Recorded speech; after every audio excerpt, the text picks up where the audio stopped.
ओम नमः शिवाय। आप सभी का हमारे चैनल में स्वागत है। महादेव कहते हैं, हर व्यक्ति का जन्म इस दुनिया में किसी न किसी कारण से हुआ है, कुछ बड़ा और कुछ शानदार करने के लिए। लेकिन सिर्फ 1% लोग ही उस काम को कर पाते हैं जिसके लिए उसे भेजा गया है, और 99% लोग नहीं कर पाते। देखिए, जिंदगी में आगे बढ़ने की सबसे बड़ी बाधा पता है क्या है? गो अहेड डर। और ये वो डर नहीं है जो सामने दिखाई देता है, ये वो डर है जो सामने दिखाई देने वाले से 10 गुना ज्यादा खतरनाक होता है। क्योंकि सामने दिखाई देने वाले डर से तो लड़ा जा सकता है, लेकिन जो दिखता ही नहीं उससे लड़ाई करना बहुत ही मुश्किल होता है। मैं बात कर रहा हूँ आपके अंदर के डर का।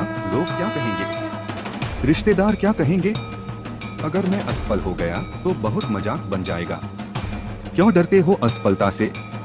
मैं सिर्फ आपसे एक बात पूछना चाहता हूँ कि अभी आपके पास खोने के लिए क्या है? तो आप कहोगे कुछ भी नहीं। तो जब खोने के लिए कुछ भी नहीं है तो डरने की क्या जरूरत है? आपको क्या लगता है जो लोग बहुत बड़े बड़े मुकाम हासिल किए उनको असफलता नहीं मिली होगी, उनकी बेइज्जती नहीं हुई होगी? क्या उन्हें कभी हार नहीं मिला? उनको भी मिला, लेकिन वो फिर भी अपने जीवन में कभी हार नहीं मानी। और लोग आपको ताना मार मार के हमेशा के लिए गिराना चाहेंगे, उसे हराना चाहेंगे, लेकिन आपको कभी हार नहीं माननी है। महादेव कहते हैं, जब भी कोई तुम्हारा मजाक उड़ाया तुमने कोई जवाब मत दो कि मैं करके दिखाऊंगा, बल्कि उन्हें करके दिखा। आज मैं आपको एक सच्चाई बताने वाला जो बहुत ही कड़वी है, लेकिन सच यह है कि दुनिया वाले तुम्हें इस वजह से हराना चाहते हैं, तुम्हारा मजाक उड़ाते हैं, ताकि तुम अपने सपनों को पूरा ना कर पाओ। क्योंकि वो जानते हैं अगर तुम इतने बड़े सपनों को पूरा कर लोगे तो ये तुम्हारे सामने मिट्टी के बराबर हो जाएंगे। इनकी औकात तुम्हारे सामने जीरो हो जाएगी, और यही तो वो चाहते हैं कि तुम्हारी औकात इनकी औकात से कम रहे।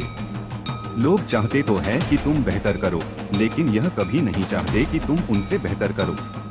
लेकिन तुम्हें तो सबसे बेहतर होना है। इनकी बातों में आना बंद करो, अपने सपनों पर ध्यान लगाओ और अपने सपनों को पूरा करने के लिए जो जरूरी है उसे करते रहो। जब दुनिया सो रही होती तब आपका जो भी गोल है उसे पूरा करने के लिए मेहनत करना होगा, और जब तक दुनिया सोकर उठती है तब तक आप पिछले दिन से बेहतर करने का प्रयास कीजिए, और आप अपने सपनों की तरफ एक और कदम बढ़ाते जाइए। फिर देखना, एक दिन पूरी दुनिया तुम्हें सलाम करेगी। महादेव कहते हैं, अगर व्यक्ति शिक्षा से पहले संस्कार, व्यापार से पहले व्यवहार और भगवान से पहले माता पिता को पहचान ले तो जिंदगी में कभी कोई कठिनाई नहीं आएगी। स्वार्थ से रिश्ते बनाने की कितनी भी कोशिश करे वो कभी नहीं बनती, और प्रेम से बने रिश्तों को कितना भी तोड़ने की कोशिश करे वो कभी नहीं टूटती। जिंदगी के इस रंग में खुद ही कृष्ण और खुद ही अर्जुन बनना पड़ता है, रोज अपनी ही सारथी बनकर। जीवन की महाभारत को लड़ना पड़ता है। क्या सदा मौन रहना उचित है? नहीं। इतिहास साक्षी संसार में अधिक इसलिए आई क्योंकि समय पड़ने पर मनुष्य उसका विरोध नहीं कर पाया। अक्सर अकेलेपन से वही गुजरता है जो जिंदगी में सही फैसले को चुनता है। कुछ रिश्ते महादेव खराब करते हैं ताकि हमारी जिंदगी खराब ना हो। मरने वालों को रोने वाले हजारों मिल जाएंगे, मगर जो जिंदा हैं उसे समझने वाला एक भी नहीं मिलता। समय से ज्यादा सिर्फ उन्हें रिश्तों की कदर करो जिन्होंने समय पर आपका साथ दिया है। बात कड़वी है मगर सच, किसी भी इंसान को ज्यादा सुधारना चाहेंगे तो वो आपका दुश्मन बन जाएगा। जितना गहरा रिश्ता उतनी ज्यादा उम्मीद, और जितनी ज्यादा उम्मीद उतनी गहरी चोट। समझदार इंसान से की गई कुछ मिनट की बातें हजारों किताबें पढ़ने से बेहतर होती है। जब जिंदगी तुम्हें दोबारा मौका दे तो पुरानी गलतियों को दोहराने की गलती कभी मत करना। वक्त और किस्मत पर घमंड कभी मत करना, क्योंकि सुबह उनकी भी होती है जिनके दिन खराब होते हैं। महादेव कहते हैं, उस इंसान का मंजिल से भटकना तय जिसकी संगत में नकारात्मक लोग रहते हैं। बुरे कर्म करने नहीं पड़ते, हो जाते हैं, और अच्छे कर्म होते नहीं करने पड़ते हैं। अपने मन और आत्मा से कर्म करें और प्रेम करें तो जीवन आनंदित हो जाएगा। इंसान के बर्बाद होने की इच्छा कारण नींद, गुस्सा, दर्द, थकान, आलस्य और काम टालने की आदत। एक जंगल में एक गर्भवती हिरनी थी। उसका प्रसवकाल निकट आ गया था। वह एक नदी के किनारे घने झाड़ियों के बीच में चली गई जो उसे सुरक्षित लगी। अचानक उसी पर सब पीड़ा शुरू हो गई। उसी समय आसमान में काले बादल छा गई और बिजली कड़कने लगी, जिससे जंगल में आग भड़क उठी। उसने अपनी बाईं ओर देखा तो वहाँ एक शिकारी तीर का निशाना उसके ओर लगाए हुए खड़ा था। उसने दाईं ओर देखा तो एक भूखा सिर उस पर घात लगाए हुए उसकी ओर बढ़ रहा था। हिरनी सोचने लगी कि अब क्या करे, वह तो पर सब पीड़ा से गुजर रही है। एक तरफ आ गए, एक तरफ शिकारी और शेर भी उसकी तरफ आ रहा है, दूसरी तरफ नदी भी बह रही है। क्या मैं और मेरा बच्चा इन सब से सुरक्षित रह पाएंगे?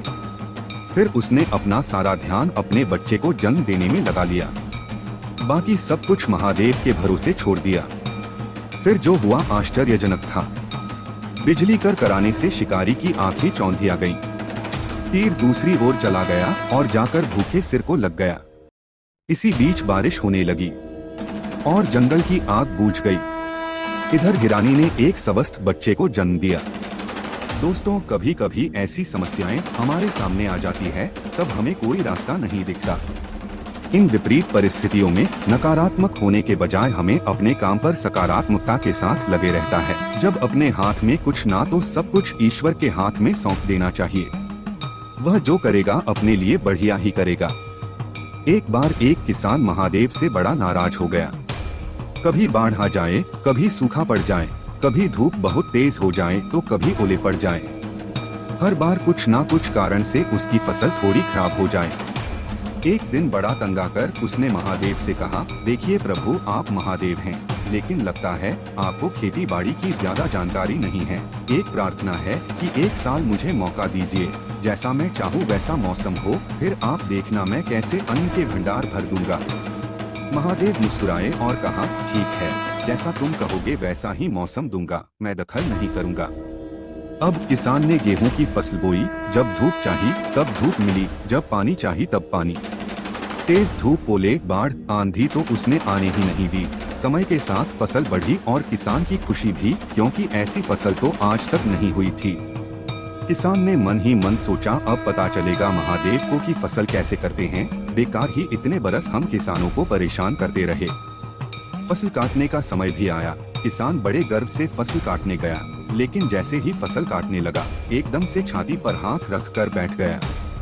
गेहूं की एक भी बाली के अंदर गेहूं नहीं था, सारी बालियां अंदर से खाली थी। बड़ा दुखी होकर उसने महादेव से कहा, प्रभु ये क्या हुआ? तब महादेव बोले, ये तो होना ही था, तुमने पौधों को संघर्ष का जरा सा भी मौका नहीं दिया। ना तेज धूप में उनको तपने दिया, ना आंधी ओलों से जूझने दिया, उनको किसी प्रकार की चुनौती का एहसास जरा भी नहीं होने दिया। इसीलिए सब पौधे खोखले रह गए। जब आंधी आती है, तेज बारिश होती है, ओले गिरते हैं, तब पौधा अपने बल से ही खड़ा रहता है। वो अपना अस्तित्व बचाने का संघर्ष करता है, और इस संघर्ष से जो बल पैदा होता है वो ही उसे शक्ति देता है, ऊर्जा देता है, उसकी जीवटता को उभारता है। सोने को भी कुंदन बनने के लिए आग में तपने, हथौड़ी से पिटने, गलने जैसी चुनौतियों से गुजरना पड़ता है, तभी उसकी स्वर्णिम आभा उभरती है, उसे अनमोल बनाती है। इसी तरह जिंदगी में भी अगर संघर्ष ना हो, चुनौती ना हो, तो आदमी खोखला ही रह जाता है, उसके अंदर कोई गुण नहीं आ पाता। ये चुनौतियाँ ही हैं जो आदमी रूपी तलवार को धार देती हैं, उसे सशक्त और प्रखर बनाती हैं। अगर प्रतिभाशाली बनना है तो चुनौतियाँ तो स्वीकार करनी ही पड़ेगी, अन्यथा हम खोखले ही रह जाएंगे। अगर जिंदगी में प्रखर बनना है, प्रतिभाशाली बनना है, तो संघर्ष और चुनौतियों का सामना तो करना ही पड़ेगा। दोस्तों, इस वीडियो में बस इतना ही। मिलते हैं अगले वीडियो में, तब तक हमारे इस चैनल को सब्सक्राइब जरूर करें। अपना और अपने परिवार का ख्याल रखें। हर हर महादेव।